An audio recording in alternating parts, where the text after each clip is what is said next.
ఇంకా ఉంది. ఇదిగో ఇంకా చాలాసేపు హెవెన్ చదువుతూ ఉంటే అప్పుడు మనము ఏంజల్స్ కూడా అవ్వచ్చు. ఏంజల్స్ ఫ్లై అవ్వి ఏమన్నా ధైర్యం అడిగితే ఏసైని అడిగి ఏదో చెయ్యొచ్చు. ఇంకా అది మన శక్తి. అంటే శక్తి బైబిల్లో ఉంది. సెలువు కనిపిస్తుందా నీకు? ఇక సెలువు మనకి శక్తి కావాలి. అందుకే పరలోకంకి ఏసై దగ్గరికి రావాలి. ఐప్యాడ్లు కాదు, ఐప్యాడ్లు పిచ్చివి. సైతాన్ దగ్గర ఉండి సైతాన్ గోడ్లో టీవీ, ఫోన్, ఐప్యాడ్, ల్యాప్టాప్ అవన్నీ ఉంటాయి.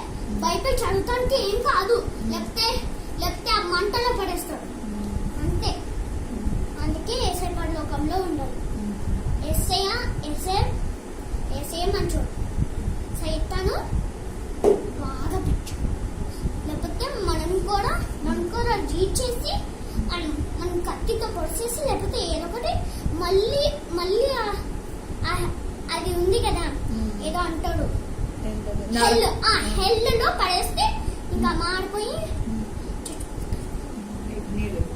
అగ్నిలో ఇంకా లెసన్ చదువుకొని ఆ డెడ్ ఎండ్ లో ఇంకా పైకి వచ్చేసి ఏసై దగ్గర ఏంజల్స్ ఉంటుంది. అట్లా ఉంటే మంచిగా ఉంటుంది. అందుకే ఏం చేయాలి? బాగా బైబిల్ చదువుకొని ఐప్యాడ్ వదిలేసి, టీవీ వదిలేసి, ఫోన్ వదిలేసి బైబిల్ పాటలు ఎన్ని రోజులంటే ఒక్క రోజుకి 10 చదవాలి. నీకు ఒకటి చెప్పనా? 10 ఒక్క రోజుకి 10 చాప్టర్స్, 10 ప్రేయర్స్, 6 pages, ఇంకా 7 songs. అవి చదువుకుంటే ఏసే పనిలో కనిపిస్తుంది.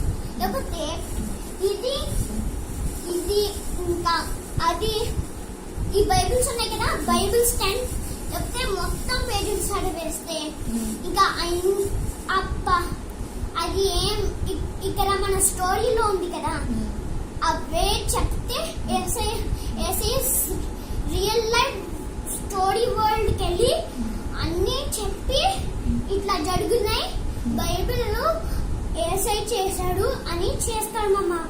చెప్పి ఎట్లా రాశారో చెప్పేసి ఇంకా ఏసై వచ్చి మనం ఏం చెప్తామంటే, ఏసయ్యా మీరు నన్ను కాపాడాడు, ఏసయ్యా మీరు ఒక స్టోరీ వరల్డ్ తీసుకుని వచ్చాడు, రియల్ లైఫ్ అంటే అవును పదా ఇంటికి వెళ్ళిపోతాం. ఏ ఇంటికంటే హెవెన్, హెల్ కి కాదు, మంట హెవెన్ స్పార్కిల్.